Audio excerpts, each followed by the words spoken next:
Welcome to the Intentional Man Podcast, a podcast that inspires and equips Christian men to live intentionally, pursue God-sized goals, and build lives of significance. I'm your host, Jonathan McGinley, a Maxwell certified life coach, speaker, and trainer, and the founder of Intentional Man. In this podcast, you will hear inspiring stories, learn helpful life practices, and gain valuable insights on how to grow into the man God has made you to be. Welcome and enjoy the show. All right, and welcome back to the Intentional Man Podcast. I'm excited to be with you today. I hope you leave today feeling inspired, encouraged, and equipped to be the man God has called you to be. I believe that you were created to do something great. I believe God has created you with unique gifts and talents and abilities to make an impact on the world. And I know that just by being here, that you are committed to growing and you're committed to pursuing your full potential. So it's always my hope that on this podcast, that this can just be a small resource for you on your journey. In this episode, I want to challenge you to think about making each day your masterpiece. Making each day your masterpiece. So let me start off with a quick exercise. I want you to think about yesterday. If it's early in the morning today, think about yesterday. If it's the evening as you're listening to this, think about today. But think about the day and rate it on a scale of 1 to 10. Rate your day on a scale of 1 to 10, with 1 being the worst and 10 being the best. So go ahead and think through what happened, what you did, how you felt, what you accomplished, the people you spent time with, and just give the day a rating, 1 through 10. If you need a pause to kind of think through it, feel free to do that. But do you have your number? Just whatever number pops into your head, thinking about yesterday, pick a number. And we'll come back to that a little later in this episode. So keep that in mind, that number that you have in mind.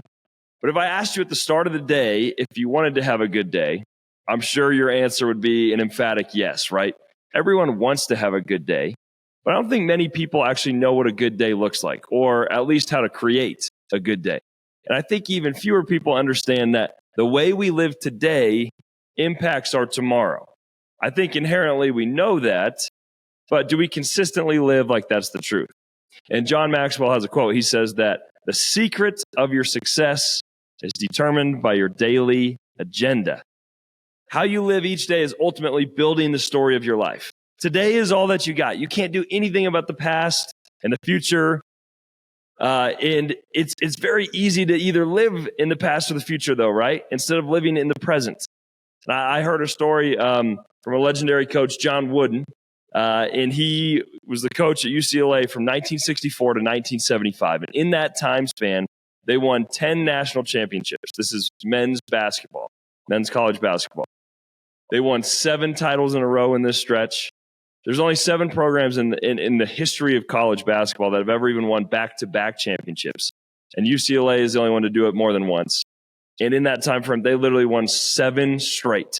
So insane success in this time frame.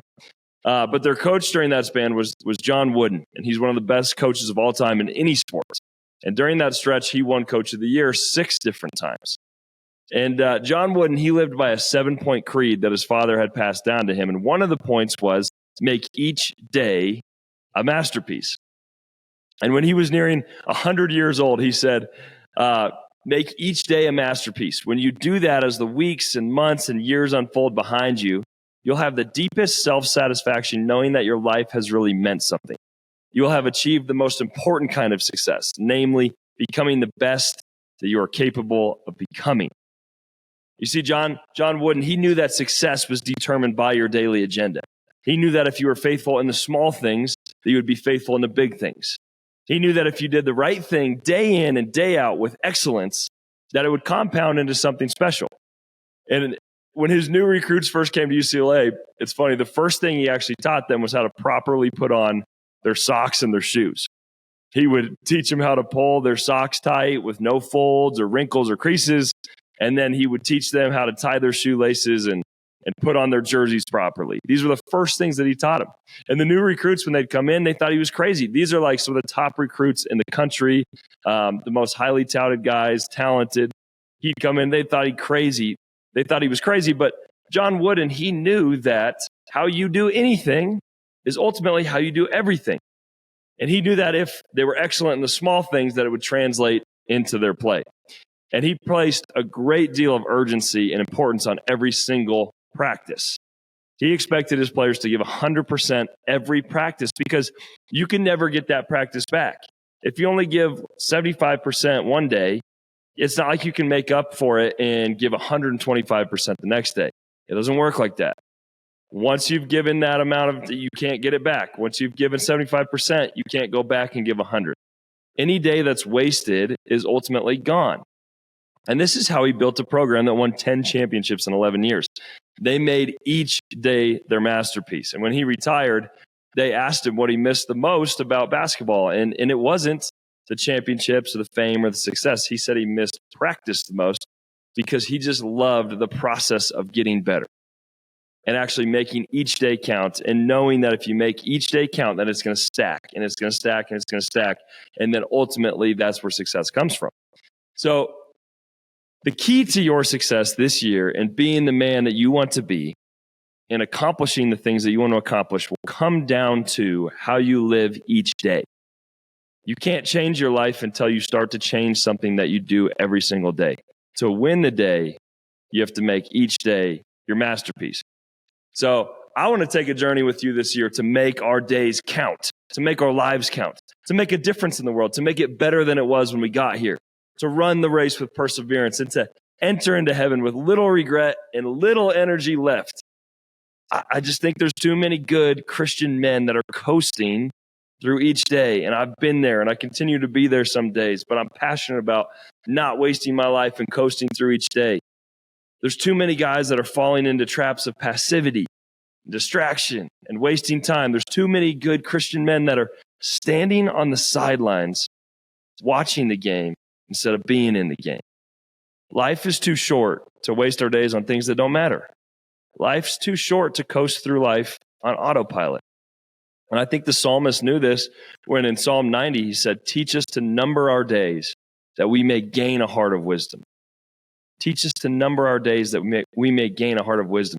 That when we know that our days are numbered, it gives us a sense of urgency to make each day count. And so, will this be the year? Will this be the time, the season where you make each day count? I want to encourage you to think about that. And I want to just give you 3 quick keys today to make each day your masterpiece. And the first key, as I was thinking through this, I think is to treat every day like it's a gift from God. And that seems simple, but I don't think it's something that we often think about. I think making each day a masterpiece, it starts with gratitude and it starts with your mindset. How often do you wake up and thank God for another day of life? How often do you think about how miraculous it is that you're on this planet and that the God in heaven created you because he wants to have a relationship with you? How often do you think about the fact that he made you just the way you are and that he made you for a specific purpose? Those truths, when you really think about them, are absolutely incredible. And has there ever been a time in your life where you've given someone a gift and they didn't like it or they never used it? Or you worked super hard to do something nice for someone and they didn't appreciate it. Maybe you made a huge sacrifice for somebody and they didn't acknowledge it. How did that make you feel? I think we've all had those moments. But I can imagine sometimes that's how God feels when he sees us wasting our time on meaningless things, wasting our days on meaningless things, wasting the talent and the ability and the potential that he's given us. Mark Batterson has a quote that it's one of my favorites, and he says that potential is God's gift to you, and what you do with it is your gift back to God. Potential is God's gift to you. What you do with it is your gift back to God. Each day that you have is a gift. Each day is a miracle. When we shift our mindset and we think that way, I think that's when we can really begin to make the most of each day. John 10:10, it's a well-quoted scripture. We probably hear it all the time, but it says, "The thief comes only to steal, kill, and destroy, but I have come that they may have life and have it to the full."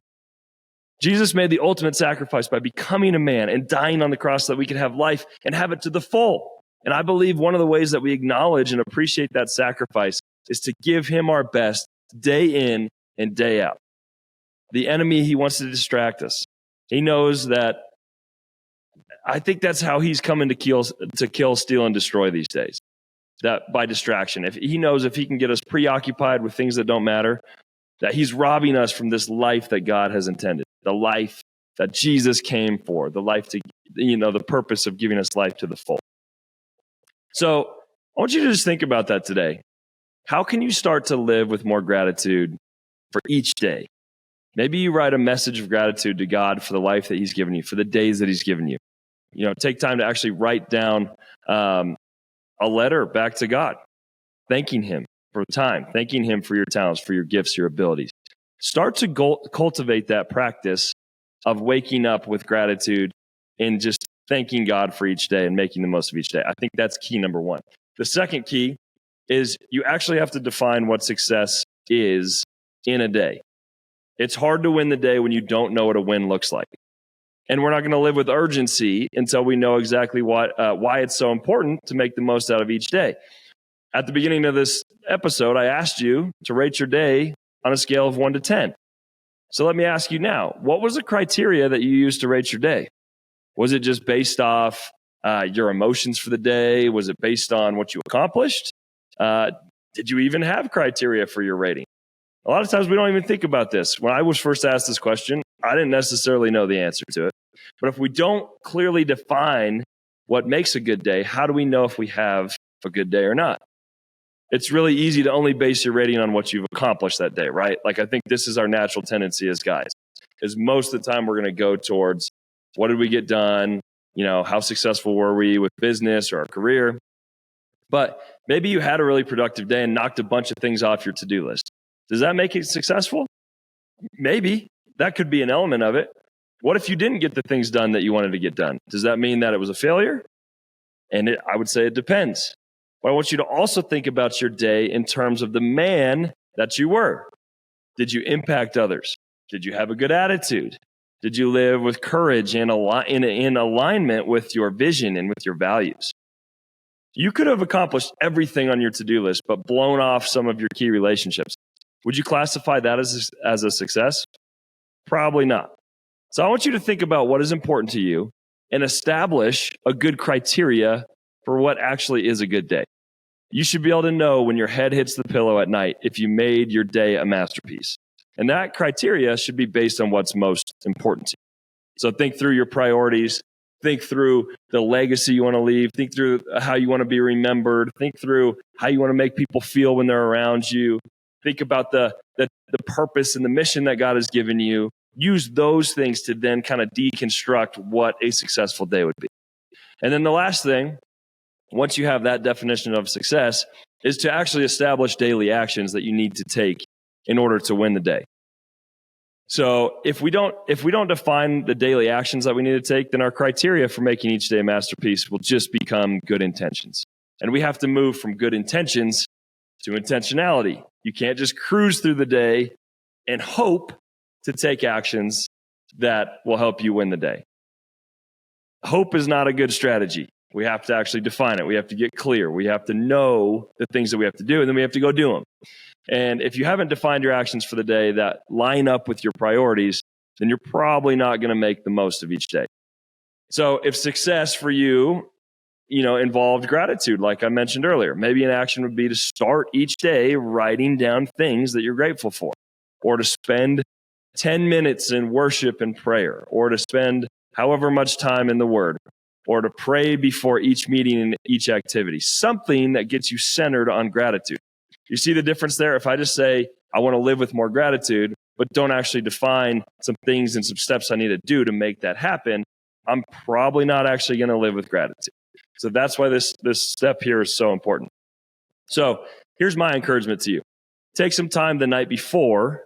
So when you're finishing your day, take some time and identify the things that you would need to do the next day to make it a win. Identify how much time you should be spending with your family. And then identify the attitude that you want to have when you're with your family. Identify not only the things that you have to accomplish, but the way that you want to show up in each situation. So again, remember, John Maxwell, he encourages us that the secret to our success is found in our daily agenda. We have to make the most of each day if we want to get to where we want to go, if we want to be the men that we want to be.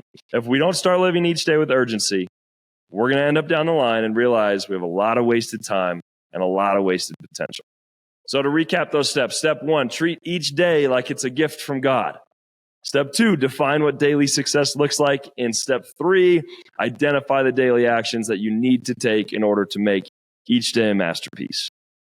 Let's be men that make the most of the time that we've been given on this earth. Let's be men that actually give time, energy, and attention to the things that matter most in this life. I believe in you.